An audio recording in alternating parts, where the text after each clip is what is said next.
Setelah trio King Hao Chen memulai ujian tata segel ilahi dengan masing-masing dari mereka memilih salah satu tata ilahi yang ingin ditaklukkan, Hao Chen pun tiba-tiba berpindah tempat ke sebuah wilayah dataran hijau yang sangat luas dengan ia tanpa diduga bisa melihat seorang gadis berambut putih ada di arah kejauhan di depannya, diikuti suara informasi yang terdengar di telinganya menyebutkan tentang ujian tata segel ilahinya yang telah dimulai, sehingga membuatnya pun diperintahkan untuk menyelamatkan dan melindungi seorang gadis kecil saat jika ia gagal dalam misi ini, maka dapat dipastikan ujian tata segel ilahinya akan berakhir. Namun tepat suara informasi itu selesai terdengar, lingkungan sekitarnya yang tadinya mengalami situasi senyap pun tiba-tiba melanjutkan gerakannya saat gadis kecil berpakaian putih di arah kejauhan di depannya tanpa diduga langsung menuju ke sisi Hao Chen tanpa meminta perlindungan, diikuti sepasang tangan besar yang sangat menakutkan di belakangnya langsung menyerangnya dengan Hao Chen tepat berada di tengahnya. Namun menghadapi situasi seperti ini, Hao Chen tak sedikit pun menunjukkan kepanikannya, melainkan memilih untuk segera membentuk tirai cahaya besar mencoba menghalangi hantaman dari serangan tangan besar yang melesat ke arahnya sehingga mengakibatkan ledakan dahsyat pun segera terdengar dengan tubuh Hao Chen yang tak sanggup menahan ledakan ini terpental mundur cukup jauh ke udara, tapi ketika terpental mundur mengalami sejumlah luka. Hao Chen pun masih bisa menstabilkan tubuhnya pergi menjauh dari TKP ledakan, sembari tangannya meraih si gadis kecil berpakaian putih, membuatnya pergi bersamanya di tengah-tengah suara raungan binatang iblis yang menyerangnya sebelumnya, sehingga menyebabkannya pun dapat melihat binatang iblis itu tampak memiliki wujud layaknya seperti seekor gorila di balik sepasang sayap panjang tumbuh di punggungnya, serta tubuhnya yang sangat tebal memiliki ukuran besarnya, sehingga ini jugalah sebabnya ia telah membawa kejutan serangan tinju tangan besarnya pada Hao Chen sebelumnya. Namun ketika Hao Chen masih mengamati binatang iblis gorila ini, binatang iblis itu pun menatap Hao Chen dengan mode ganasnya. Sebelum kemudian ia pun tiba-tiba memunculkan dua cahaya darah keluar dari matanya dan tanpa basa-basi langsung melesatkannya ke arah Hao Chen. Menyebabkan Hao Chen pun yang melihatnya memilih untuk melindungi si gadis kecil berpakaian putih dengan melemparkannya di sisinya serta memunculkan sebuah tameng cahaya emas yang langsung melindunginya. Dan merasa tak mungkin lagi baginya untuk terus kabur dari serangan binatang iblis gorila ini, memilih untuk bertarung melawannya. Saat segera ia pun memunculkan kemampuan domain dewa cahayanya dan langsung melesat meluncurkan serangan kedua pedangnya ke arah si binatang iblis gorila sehingga mengakibatkan buah kuantum dahsyat antar keduanya pun segera terjadi. Dengan singkat cerita, setelah cukup lama melakukan pertarungan, Hao Chen pun akhirnya memenangkan baku hantam itu dengan berhasil mengembalikan lagi wujud binatang iblis gorila ke ukuran mininya sehingga buat Hao Chen pun yang melihatnya hanya bisa menghela napas lega. Namun tepat ketika Hao Chen masih menunjukkan rasa leganya, si gadis berpakaian putih yang diselamatkannya sebelumnya pun mendatanginya dan membungkuk secara hormat memperkenalkan dirinya bernama Sisi, sembari mengungkapkan rasa terima kasihnya atas dirinya yang telah menyelamatkan hidupnya. Menyebabkan Hao Chen pun yang melihatnya hanya menganggukkan kepalanya di balik sedikit keheranannya, sebab ia dapat merasakan bahwa gadis kecil bernama Sisi ini merupakan seorang penyihir tingkat 8 yang memiliki kejeniusan tingkat tinggi di antara para jenius penyihir di benua ini. Sebelum kemudian ia pun secara penisirin menanyakan padanya mengenai gerangan dirinya yang mengapakah bisa dikejar oleh si binatang iblis gorila. Saat Sisi pun yang mendengarnya spontan langsung menunjukkan mode sedihnya di balik ketremoran hebat yang ditunjukkannya dengan kemudian secara ketakutan memberitahukan alasan binatang iblis itu mengejarnya. Dikarenakan ia berniat ingin mencoba menghabisinya, mengingat sebelumnya binatang iblis itu juga telah membantai para anggota klannya sehingga membuatnya pun memilih jalan terbaik melarikan diri dari kejarannya. Terlebih lagi binatang iblis itu juga diciptakan oleh seorang penyihir yang sangat kuat bernama Raja Easton.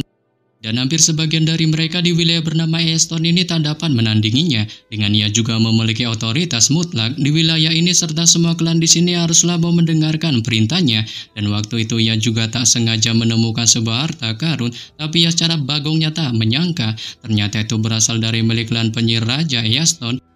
Jadi ia mengirim para bawahannya ke TKP klannya bertujuan meminta mengembalikannya. Namun dikarenakan harta karun ini mampu mengubah masa depan klannya, jadi kepala suku klan mereka pun menolak dengan tegas untuk mengembalikannya. Sehingga inilah alasan dasar yang memancing kemarahan dari Raja Easton saat beberapa hari kemudian pasukannya pun datang ke TKP klannya lagi dan bahkan tak memberi kesempatan untuk berkompromi. Mereka pun secara brutalnya akhirnya melakukan pembantaian tanpa ampun dengan ketika melarikan diri dari sana. Ia pun secara pribadi dapat melihat ayah, ibu maupun saudaranya ditangkap oleh para anggota Raja Easton. Menyebabkan Hao Chen pun yang mendengarnya menunjukkan pengertiannya dengan ia akhirnya mengetahui dunia yang didatanginya ini bernama wilayah Easton, berisikan dua ras yang hidup di dalamnya yaitu manusia dan peri. Serta penyihir kuat yang dimaksudkan gadis muda Sisi adalah penguasa Easton, dikenal juga sebagai Raja Easton. Ia memiliki garis keturunan campuran manusia dan peri, terlebih lagi yang merupakan pengendali sihir alam yang sangat kuat dan merupakan pusat kekuatan terhebat di dunia Easton.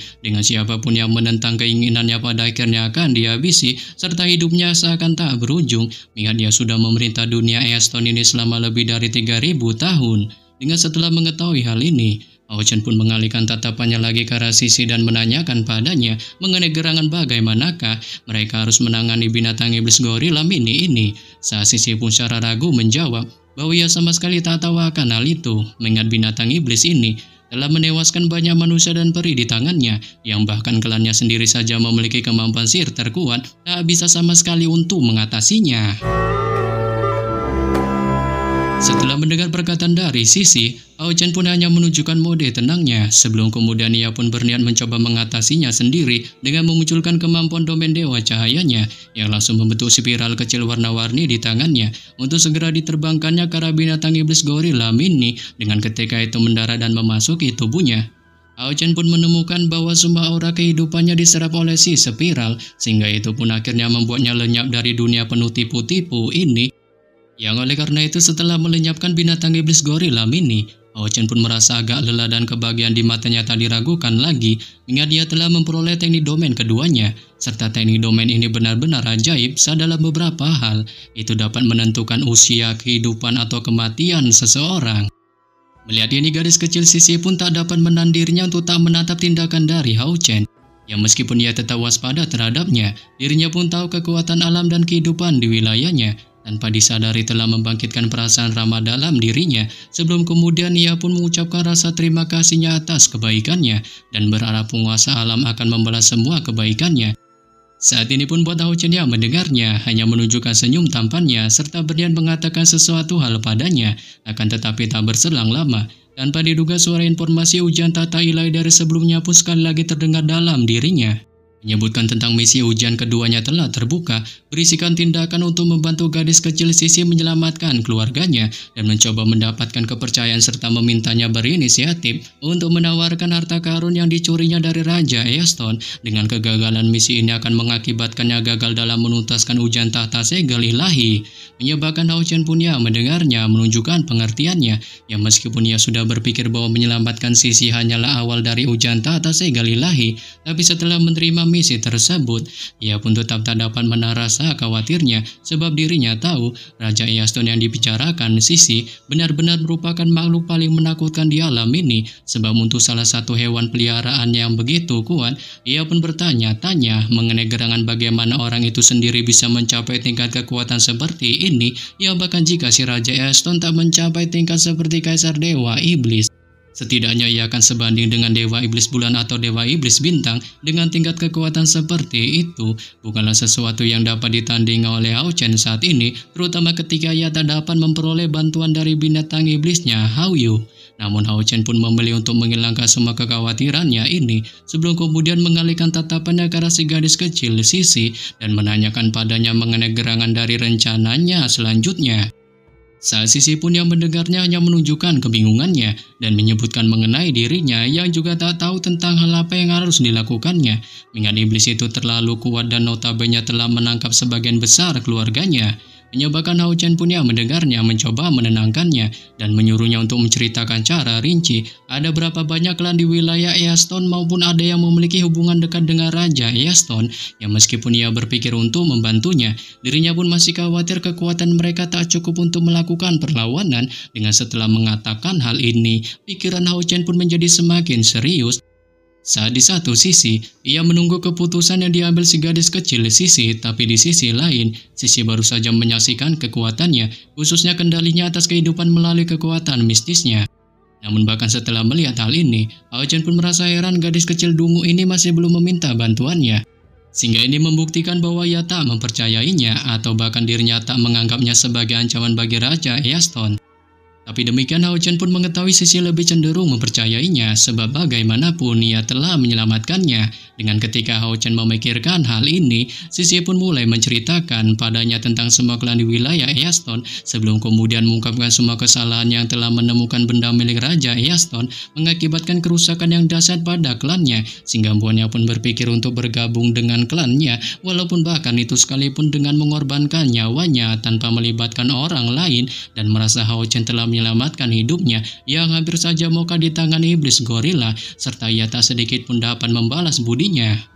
Sisi pun secara bagongnya menawarkan dirinya untuk menjadi selirnya dengan apapun yang dilakukan padanya ia bersedia menanggungnya. Sontak saja mendengar hal ini, Hao Chen pun sontak terkejut terherman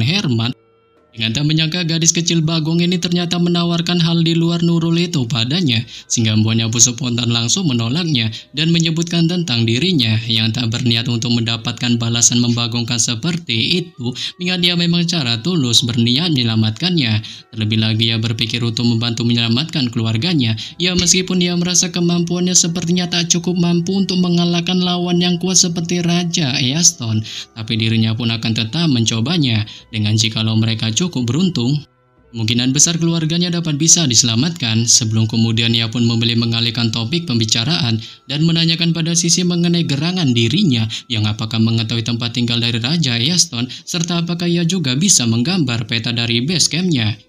Saat Sisi pun yang mendengarnya segera mengiyakannya dan mulai menggambar peta terperinci menggunakan ranting-ranting di tanah. Sembari juga memberitahu Hao Chen tentang seluk-beluk penjagaan di sekitar kediaman Raja Easton maupun 10 binatang iblis gorila lainnya serta titik di mana letak keluarganya telah disandra. Menyebabkan Hao Chen pun dengan tenang terus mendengarkan informasi yang terus disebutkannya dan perlahan mengukir semua informasi itu dalam ingatannya. Sebelum kemudian setelah berpikir sejenak, ia pun mulai menjabarkan taktik untuk memasuki base camp dari Raja Easton dengan menyarankan Sisi untuk mengintai area tersebut terlebih dahulu untuk mencari beberapa informasi lebih jelasnya dan jika ada kesempatan maka dirinya akan memasuki gua untuk mencari para anggota keluarganya sehingga membuatnya pun sekali lagi mengingatkan Sisi untuk tetap di luar tempat yang aman dan siap untuk memberikan dukungan.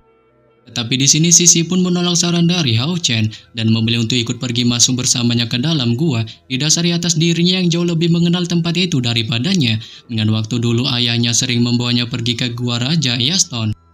Terlebih lagi Raja Easton mempunyai kebiasaan tidur di siang hari setiap harinya selama sekitar 1 jam. Saat dalam proses ini, ia pun akan tidur sangat lelap, tapi tubuhnya akan dilindungi oleh alat ilahi sehingga dengan demikian, itu pun memungkinkan mereka untuk memanfaatkannya.